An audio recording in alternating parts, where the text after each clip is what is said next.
39페이지 고전시가 19 주세붕의 오륜가 보도록 하겠습니다.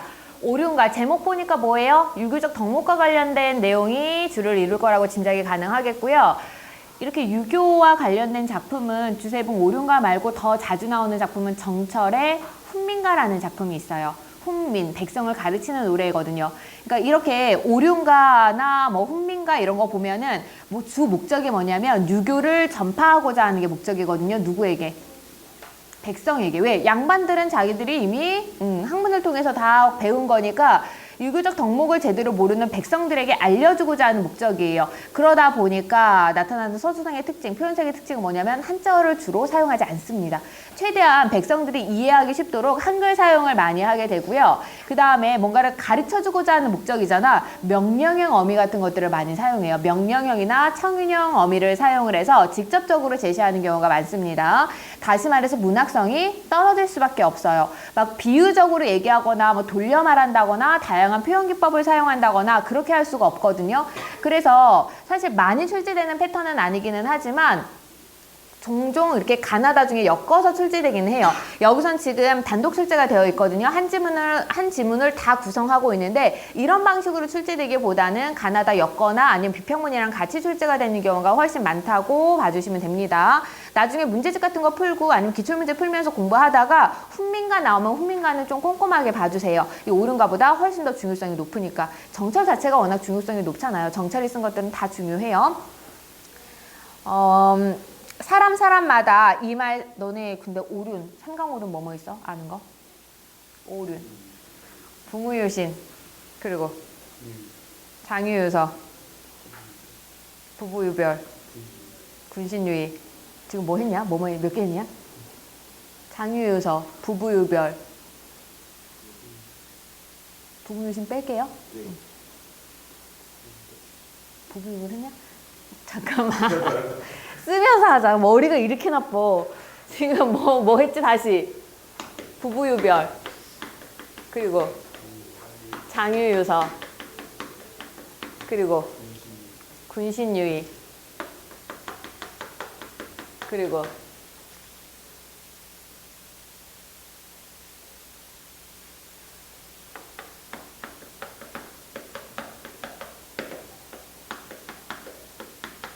이렇게 5개예요. 이렇게 5개고요. 오륜가니까 이 5개가 다 들어가 있는데 어디에 속하는지만 너네가 찾으면 돼요. 형우제국은 뭔지 알죠? 형은 동생을 우애 있게 대하고 제 동생은 형을 뭐 하면 돼요? 공경하면 돼요. 사람마다 이 말씀 들어사라, 들어라 명령형 어미 사용하고 있네요. 그대로 교화 목적이라서 그래요. 이 말씀 아니면 사람이요 사람 아니니 이 말씀을 지키지 아니한다면 이 말씀이 뭐야? 오륜을 지키지 않는다면 사람이요 사람이 아니니 짐승이나 다름없다는 거죠. 이 말씀 잊지 말고 배우고야 말으리이다. 이 말씀을 잊지 말고 꼭 배우고야 말아야 한다. 꼭 배워라. 일수는 그래서 전체 내용을 아우르고 있고요. 아바님 날 낳으시고 어마님 날 기르시니 부모 옷 아니시면 부모가 아니었다면 내 몸이 없었을 것이다. 이 덕을 갚으려 하니 하늘 가히 없으셨다. 하늘처럼 가는 끝이죠. 끝이 없으시구나. 이 덕이 무슨 덕이야? 부모의 은혜, 부모의 은혜를 갚으려고 하는데 끝이 없구나. 그래서 이수에서 나타나는 오륜이 부자유친입니다. 부자유친. 부모에게 효를 해야 한다는 내용이죠. 종과 한껏과를, 그러니까 종과 주인을 누라서 삼기신 건 누가 생겨나게 했느냐? 누가 만드셨느냐? 누가 만들었을까요? 왕이 만들어요? 왕이 뭐라고 사람을 만들 수가 있어요? 왕도 사람인데. 종과 주인, 사람이잖아요. 이런 거 누가 만들어요? 하늘이 만드는 거죠. 하늘이 만들어준 겁니다. 부모와 자식도 누가 만들어줘요? 하늘이 만들어주는 거예요. 그것과 마찬가지로 임금과 신하와의 관계 또한 하늘이 만들어준다고 생각을 하는 거야. 효와 충은 보통 그래서 동일시가 많이 되거든요. 이거는 따로 뭐 사회관계에서 배우거나 하는 것이 아니라 하늘로부터 주어진 것이기 때문에 반드시 지켜야 하는 걸로 당시 사람들은 생각을 했어요. 그래서 종과 한껏 종가 주인이라고 되어 있지만 이건 곧 뭐야? 신하와 임금을 누가 만드셨을까? 벌과 가염이 딱 하나를 중심으로 막 이렇게 뭉쳐 사는 거. 뭐 있어? 개미예요. 가염이는 개미야. 벌과 개미가 이 뜻을 먼저 알아. 이 뜻 뭐? 충이라는 그 뜻을 먼저 알아서 벌도 여왕벌 중심으로 쫙 모여 살고 개미도 여왕개미 중심으로 쫙 모여 살잖아요. 그것처럼 이 뜻을 먼저 알아서 한 마음에 두 뜻 없이 속이 지나 마업생이다. 한 마음에 두 뜻 없이 두 뜻은 뭐예요? 두 임금 섬기지 말고 속이 지나 마업시다. 군신 유의와 관계 있네요. 지압이 밥가라 간대 밥꼬리 이고가 밥상을 들어대 눈썹에 맞춥니다. 진실로 고마우시니 손이시나 다르실까?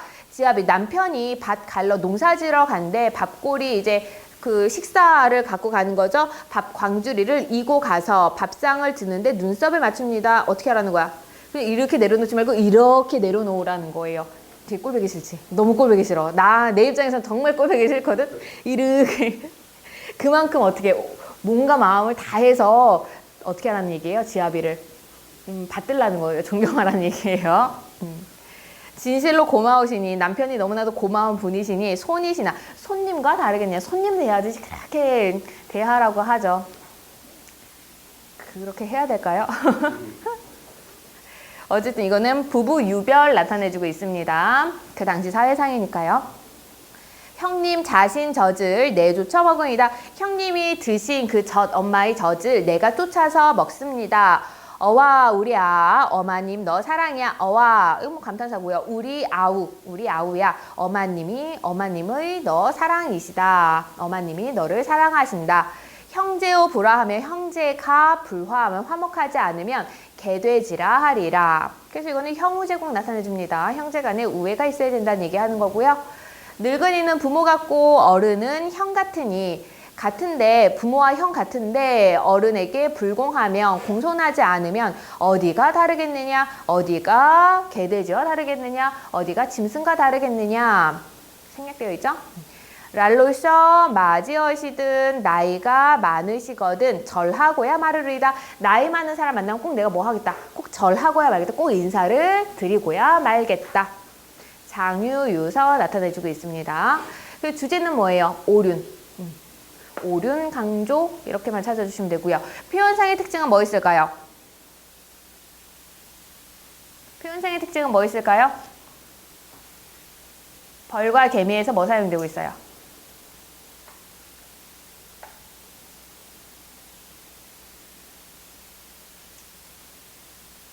뭐? 대유? 여러 가지 중에 딱 벌과 개미를 대표한 건 아니거든요.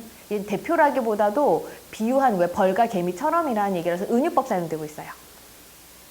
대유면은 정말 수도 없이 많은 것들이 있어야 돼요. 그걸 대표해야 되는데 벌과 개미는 수도 없이 많은 것 중에 아니라 여러 종류 다른 종류가 있는데 그 중에 요 종류 두 가지를 얘기를 하는 거예요. 또 표현상의 특징 뭐 있어요?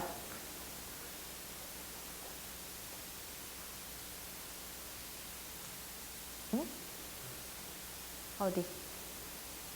손이시나 다르실까? 손님과 다르겠느냐? 다르지 않다. 서리법 사용되고 있죠?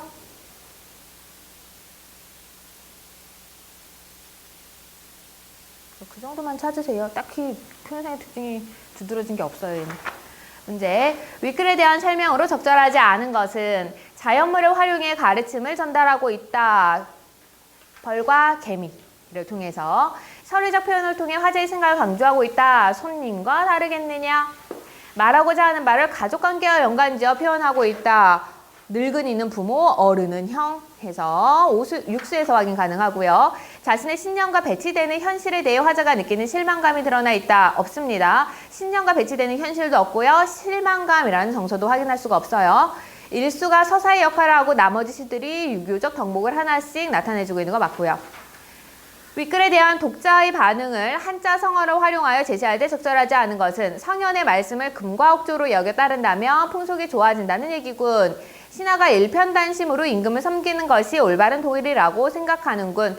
아내가 거한재미, 거한재미가 이거 눈썹을 맞추는 거 얘기하는 거예요. 자세로 남편을 공경하는 것이 바람직하다고 여기는군. 친형제는 형우 제공의 태도를 지님으로써 우애 있게 지내라고 권장하는군. 나이든 분들이 우공이산을 할 때 아랫사람은 그 뜻을 따르라고 권유하는군. 태연아, 우공이산 무슨 뜻이야?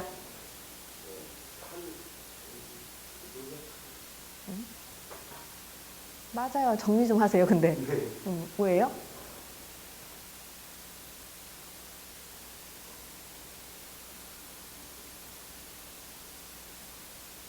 소코야, 우공이산이 뭐야?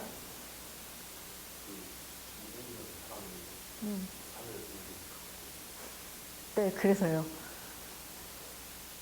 어리석어 보일지라도 우공, 어리석은 사람이거든요. 어리석어 보일지라도 꾸준히 하면 성취를 이룰 수 있다라는 얘기예요. 바보 같아 보일지라도 계속 어떻게 끊임없이 노력하라는 얘기를 하고 있는 거죠. 사자성어 모르는 거 있으면 전부 다 사전 찾으세요. 다음 시간에 다시 한번 물어볼 거예요. 금과 옥조 뭔지 거한잼이 뭔지 다음 시간에 물어볼 겁니다. 3번 이수와 보기를 비교하여 감상할 때 적절하지 않은 것은 아까 얘기했던 정철의 훈민가 하나 나와 있네요. 어버이 살아 계실 때 섬길 일을 다하여라. 지나간 후이면 애달다고 한들 어찌하겠느냐. 평생에 다시 못할 일이 이것뿐인가 하노라. 그러니까 부모님 돌아가신 후에는 후회해봤자 소용없어. 다시 살아올 수 없는 거니까 부모님 살아계실 때 효를 다하여라 라는 의도죠. 이수와 달리 보기는 부모님의 죽음을 가정하여 교훈을 전달하고 있다. 맞죠? 지나간 후를 통해 확인 가능해요. 이수와 달리 보기는 청자가 느낄 회한을 강조하며 행위의 당위성을 드러낸다. 애달다고 한들 어찌하겠느냐 하면서 회한 강조하고 있고요. 보기와 달리 이수는 부모님의 은혜에 보답하기 어렵다는 것을 밝히고 있고 뭐라고? 이 덕을 갚으려 해도 하늘처럼 끝이 없다. 갚을 수가 없다. 전부 갚을 수가 없다라고 하면서 은혜에 보답하기 어렵다는 것을 밝히고 있고요. 이수와 보기는 모두 부모님에 대한 효도를 강조하고 있고요. 이수와 보기는 모두 부모님으로 인해 화자가 존재할 수 있었으면 답은 5번이죠. 부모님으로 인해 화자가 존재할 수 있었다는 것은 이수에서만 나타나요. 뭐라고? 부모가 아니었다면 이 몸이 없었을 것이다 라고 나와 있고 보기에서는 그런 얘기 없습니다. 4번 윗글에서 보기에 밑줄 친 부분과 관련 있는 내용을 찾을 때 가장 적절한 것은 하늘이 정한 운명에 순응하며 살아가는 사람이 되기를 권계하고 있다. 주제 벗어났네요. 이 말씀과 관련된 행위 규범을 배우고야 말오리이다 같은 방식으로 강요하고 있다. 2번이 가장 적절하겠고요. 가족을 위해 벌과 개미처럼 가족으로 해서가 아니라 벌과 개미는 충을 드러내주기 위한 비유였고요. 밥꼬리와 반상으로 상징되는 경제적으로 풍요한 사회의 건설 주제에 벗어났고요. 늙은이가 가정의 지위를 회복해 가족을 보살피기를 주제에 벗어났고요. 늙은이를 공경하라는 얘기를 하는 거지 늙은이가 가장이라는 것은 아닙니다. 비유적으로 나타났을 뿐이에요.